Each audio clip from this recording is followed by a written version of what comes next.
नमस्कार। खबर सहारनपुर से मैं अनिल कुछाड़िया। आज की मुख्य खबरें। क्राइम ब्रांच में नगर कोतवाली पुलिस ने अंतरराज्यीय गैंग का किया खुलासा। 60 ट्रकों के साथ 10 साथी गिरफ्तार। थाना जनकपुरी के ग्राम छजपुरा के नाले में मिला अज्ञात व्यक्ति का शव। नगर में विधायक निधि से बनी सड़कों का नगर विधायक संजय गर्ग ने किया उद्घाटन। राष्ट्रीय संयुक्त अधिवक्ता मंच ने कलेक्ट्रेट में जिलाधिकारी को सौंपा प्रधानमंत्री के नाम संबोधित ज्ञापन। नगर में अवैध रूप से सड़कों पर दौड़ते रेडों पर परिवहन विभाग व ट्रैफिक पुलिस की कार्रवाई। घर से नमाज के लिए निकले 60 वर्षीय बुजुर्ग का खाली प्लाट में पड़ा मिला शव। राष्ट्रीय प्रेरणा दूत अवार्ड से सम्मानित हुए नेहरू युवा केंद्र सहारनपुर के अनीश कुमार। नागल के सतगुरु रविदास आश्रम कोटा में आयोजित किए गए मासिक सत्संग में जुटे हजारों श्रद्धालु। NMC फार्मा 100% प्राकृतिक। क्राइम ब्रांच में नगर कोतवाली पुलिस ने अंतरराज्यीय गैंग का खुलासा किया है।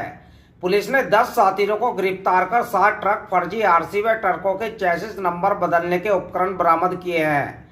पकड़े गए साथी चोरी व फाइनेंस के ट्रक कम दामों पर लेकर उनके चेसिस व इंजन नंबर बदल देते थे, फिर आरटीओ दफ्तर में सेटिंग कर फर्जी पतों व कागजात बनवाकर लोन कराते थे। यह गैंग अरुणाचल प्रदेश में एनओसी कराकर हिमाचल प्रदेश के कांगड़ा में फर्जी आरसी तैयार करा लेते थे। जो भैया वहाँ कहाँ जगह है?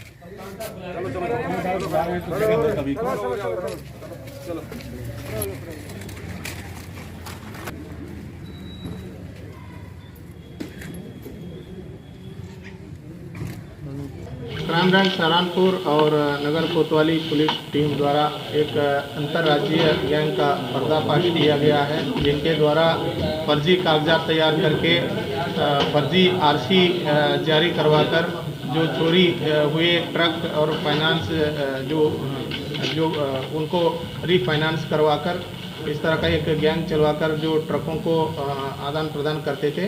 तो इस तरह का एक गैंग को पकड़ा गया है। इस गैंग में कुल शामिल 10 अभियुक्तों को अभी तक गिरफ्तार किया गया है और इनमें से 7 ट्रक बरामद हुए हैं। और इसमें जहां ये लोग कागजात बनाते थे तो संबंधित जो बाबू लोगों का भी संलिप्तता क्या है, किस तरह का है, इसके बारे में भी जो डिटेल्ड इन्वेस्टिगेशन कराया जा रहा है। और भी संलिप्त लोग कौन कौन हैं और कहाँ इस तरह का इस्तेमाल हो रहे हैं चोरी के गाड़ियाँ, इसका भी बरामद करने का प्रयास किया जा रहा है। और ये टीम गठित करके इसका डिटेल्ड इन्वेस्टिगेशन जारी रहेगा। इसका निकट पर्यवेक्षण एएसपी साहब के निकट पर्यवेक्षण में चल रहा है और पूरी टीम को मेरे द्वारा नगद इनाम घोषित किया गया है। और भी जो काम आगे जारी रहेगा। आज 10 अभियुक्तों को माननीय न्यायालय के सामने पेश किया जा रहा है। कितना इनाम? सहारनपुर के निवादा तिवाया रोड स्थित ग्राम छजपुरा के नाले में एक अज्ञात व्यक्ति की लाश मिली है। लाश को देखकर वहां लोगों का जमावड़ा लग गया। लोगों की सूचना पर थाना जनकपुरी पुलिस मौके पर पहुंची। आसपास के लोगों से मृतक की शिनाख्त का प्रयास किया गया, लेकिन शिनाख्त नहीं हो सकी। मृतक के पर्स से मात्र एक फोटो मिला है।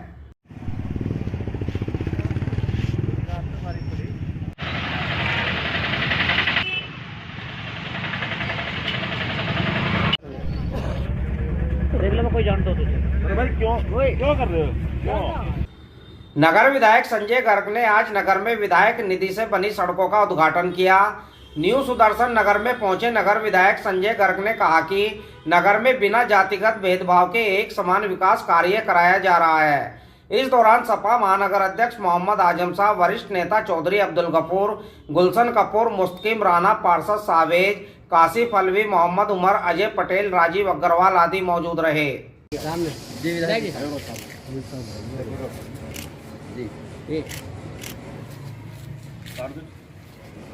अखिलेश यादव जिंदाबाद। समाजवादी पार्टी जिंदाबाद। अखिलेश यादव जिंदाबाद। संजय गर्ग जिंदाबाद। अखिलेश यादव जिंदाबाद। जिंदाबाद जिंदाबाद। आज ये न्यू सुदर्शन नगर में एक सड़क का उद्घाटन जो बहुत ही बुरी हालत में था, उसके विधायक निधि से का निर्माण हुआ है। उसके अलावा एक बीज गोदाम पे उद्घाटन का प्रावधान है। एक सिमेट्री जो क्रिश्चियन की चर्च है वहाँ पर सड़क के निर्माण का उद्घाटन है और एक गिल कॉलोनी में। तो विधायक निधि से बिना किसी भेदभाव के हम जहाँ प्राथमिकता के आधार पर वास्तव में ज़रूरत है वहाँ समाज को सहूलियत पहुँचाने की नीयत से अलग अलग कार्यों को विकास का मूर्त रूप दे रहे हैं। हालांकि पिछले वर्ष की विधायक निधि कोरोना की भेंट चढ़ गई और वो दी नहीं गई, परंतु इससे पहले कभी भी इस तरह का मामला नहीं हुआ। क्योंकि विधायिका का सबका बराबर का हक है। मैं निश्चित रूप से ये उम्मीद करूंगा कि विधायिका के उस सम्मान को बरकरार रखते हुए लोकतंत्र को हमें जिंदा रखना चाहिए और इसके माध्यम से हम उन तमाम लोगों को जहां ज़्यादा ज़रूरत कम खर्च पर ज़्यादा लोग लाभान्वित हों, विधायक निधि के माध्यम से हमेशा वहाँ पर काम कराने की हम लोग कोशिश करते हैं। राष्ट्रीय संयुक्त अधिवक्ता मंच ने जिलाधिकारी को प्रधानमंत्री के नाम संबोधित ज्ञापन सौंपा। ज्ञापन देने वालों में संरक्षक नासिर हैदर जैदी, महेश कुमार गुप्ता, राष्ट्रीय महामंत्री मंजर हुसैन काजमी, मंडल अध्यक्ष लोकेश कुमार, जिलाध्यक्ष जमाल साबरी, मंडलीय महामंत्री नीरज सैनी, SM हुसैन, शरद शर्मा, दीपक जैन, मोहम्मद खालिद आदि मुख्य रूप से शामिल रहे। 3 बिंदु हैं जिस पर जो है ये कहा गया है। नंबर 1, संपूर्ण भारत में अधिवक्ता छात्रों की शिक्षा के लिए अधिवक्ता सुरक्षा अधिनियम। मैं मंजर हुसैन काजमी राष्ट्रीय महामंत्री हूं और आज हम प्रधानमंत्री नरेंद्र मोदी जी के संबोधन में एक ज्ञापन देने के लिए जिलाधिकारी महोदय सहारनपुर के माध्यम से देने के लिए आए हैं। हम लोगों की ये 3 सूत्रीय मांग है। जिलाधिकारी महोदय ने आश्वासन दिया है कि आपका ज्ञापन माननीय प्रधानमंत्री जी को भेज दिया जाएगा। महेश कुमार गुप्ता एडवोकेट, राष्ट्रीय संयुक्त अधिवक्ता मंच का संरक्षक। हमारी 3 मांग है। सबसे पहली मांग हमारी ये है कि पूरे भारतवर्ष में जो अधिवक्ता साथियों की सुरक्षा के लिए अधिनियम तत्काल प्रभाव से लागू होना चाहिए। नंबर 2, 60 वर्ष पूर्व जो अधिवक्ता कर चुके हैं उनकी पेंशन बननी चाहिए। नंबर 3, पूरे भारत में जितने भी अधिवक्ता हैं उनको मेडिक्लेम क्लेम और बीमा पॉलिसी लागू होनी चाहिए। ये हमारी 3 मांग है।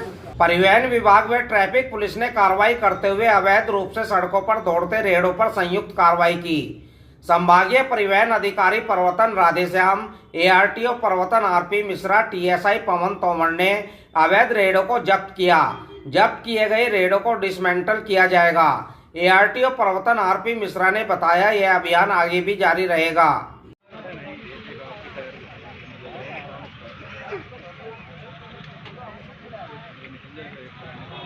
चारा हो जाएगा। हाँ भाई, हमें जो करना था कर दिया। इसलिए मैं वार्निंग कर रहा हूँ आप लोग, DM साहब, कमिश्नर साहब, कप्तान साहब, सबके संज्ञान में है ये। सब नहीं कहते हैं। आज ट्रैफिक पुलिस के साथ रेहड़े जो अवैध रूप से संचालित थे, काफ़ी समय से इनकी शिकायतें आ रही थी कि इनके द्वारा माल का परिवहन किया जा रहा है और चूंकि अवैधानिक रूप से चल रहे थे और AMB एक्ट में इनके खिलाफ कार्रवाई भी नहीं हो सकती थी, तो आज ट्रैफिक पुलिस के सहयोग से ट्रांसपोर्ट नगर में रेहड़ों को खड़ा कराया गया है और इसमें डिसमेंटल की प्रक्रिया की जा रही है। एक्चुअली ये रेहड़ा पूरी तरह से अवैधानिक है और इसके अतिरिक्त इनसे सड़क दुर्घटना हो रही है, होने की संभावना बनी रहती है। इसके अलावा इनके द्वारा पोल्यूशन भी जो है फैलाया जा रहा है। लगभग 25 से 30 रेहड़ा हमने अभी खड़ा करवाया है। उधर रेहड़ा चालकों में परिवहन विभाग व ट्रैफिक पुलिस की कार्रवाई से रोष है। उनका कहना है कि रेहड़ा चलाकर ही उनके परिवार की गुजर बसर होती है। अब बिना रेहड़े उनके परिवार का भरण पोषण नहीं हो सकेगा। मेरा नाम इसरार है। इसरार जी, क्या मामला है? पूरा मामला ये है जी, हमारे पास है हम करते हैं ट्रांसपोर्ट में मजदूरी। अच्छा जी, हमारे पास है मोटरसाइकिल को रेट है।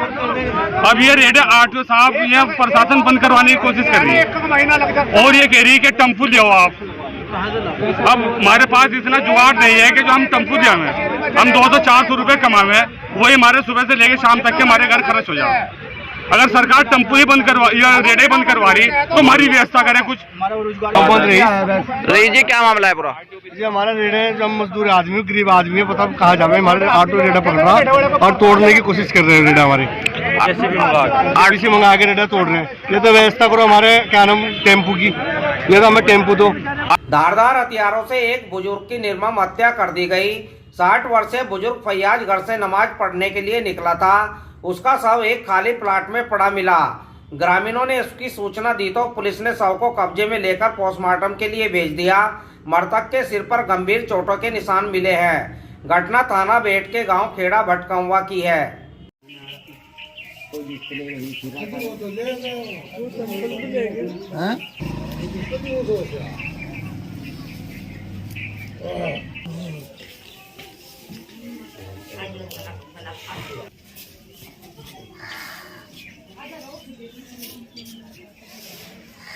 मेरा नाम मुबीन। क्या का काम है? अपनी दुकान है गाँव में चाय की। जी। क्या घटना हुई? सर अब्बा जो है नमाज़ पढ़ने के लिए गए 7:45, मतलब ईशा के अज़ान होने के बाद फिर नमाज़ पढ़ने गए। वो जाते ही हैं रोज़ की, और डेली जाते हैं। तो अब जैसे 9 सवा 9 बजे आ जाते हैं वापस दुकान पे, फिर मुझे घर भेज देते हैं। तो कल ऐसा हुआ कि वो दुकान पे भी नहीं पहुँचे और ना घर पे पहुँचे। तो जब ढूंढने के लिए निकले तो मिले नहीं है। काफ़ी देर तक ढूंढते रहे तो फिर काफ़ी लड़के थे, तो एक आदमी का ध्यान पड़ गया वहाँ पर। तो देखा कि धार औजार से, हथियार से वार किया हुआ था कई बार सिर पर। ये थाना बेहट क्षेत्र में गांव पड़ता है खेड़ा भटकंवा। उसमें ये कल रात की घटना है। एक व्यक्ति जिसका कि नाम फैयाज है, सन ऑफ दीन मोहम्मद, उसकी कल रात को जो है उसका शव एक गांव के ही प्लॉट में पड़ा हुआ था। वहां से हमें सूचना दी गई। पुलिस को जो है तत्काल मौके के लिए रवाना किया गया। मौके पर पहुंचकर जो है हमने उसकी जांच शुरू कर दी और उसमें जो है हमने अभियोग पंजीकृत करा दिया है और आगे जो है उसकी कार्रवाई कर रहे हैं। जो भी इसमें दोषी आएगा उसको हम कठोर से कठोर इसमें सजा दिलवाएंगे। बिल्कुल, अभी इसमें लग तो यही रहा है कि इसको जो है मारा गया है। इसके ऊपर सर के ऊपर एक चोट है जो कि लग रहा है किसी धारदार हथियार से किसी ने वार किया है इसके सर के पीछे। तो ये है कि ये किसी ने इसको मार के इसके शव को वहीं डाल दिया है। तो इसमें जांच चल रही है, अभियोग पंजीकृत हो गया है और आगे। युवा कार्यक्रम एवं खेल मंत्रालय भारत सरकार से राष्ट्रीय युवा कोर स्वयंसेवक अनीश कुमार को राष्ट्रीय प्रेरणा दूत अवार्ड से सम्मानित किया गया।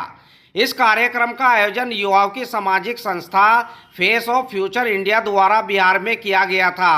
केंद्र सहारनपुर से राष्ट्रीय युवा कोर स्वयंसेवक भी है और भारत स्काउट एवं गाइड में राज्यपाल द्वारा पुरस्कृत भी किए जा चुके हैं। अनीश कुमार विभिन्न सांस्कृतिक विधाओं में निपुण हैं एवं अनेक पुरस्कार प्राप्त कर चुके हैं। वर्तमान में वह ब्लॉक सरसावा में राष्ट्रीय युवा कोर स्वयंसेवक हैं एवं विभिन्न सामाजिक कार्यक्रमों में सक्रिय भूमिका निभा रहे हैं। सतगुरु रविदास आश्रम कोटा में मासिक सत्संग का आयोजन किया गया। अखिल भारतीय संत शिरोमणि सतगुरु रविदास मिशन के तत्वाधान में आयोजित सत्संग में महात्मा वेदपाल दास ने प्रवचनों की अमृत वर्षा की। उन्होंने कहा, मानव का चोला मिलना बड़े सौभाग्य की बात है। उन्होंने सभी से मानव जीवन को एक दूसरे की भलाई में लगाने की बात कही। आश्रम पुजारी सोनू दास ने सभी से गंदे खान पीन छोड़ने की अपील की। कार्यक्रम का संचालन प्रमोद मिस्त्री व एसडी गौतम ने किया। इस दौरान महात्मा राजेंद्र दास, महात्मा दर्शन दास, राजकुमार दास, सरजीत दास, शिव कुमार, मानसिक, महेंद्र सिंह, नरेश कुमार से सैकड़ों श्रद्धालु मुख्य रूप से मौजूद रहे।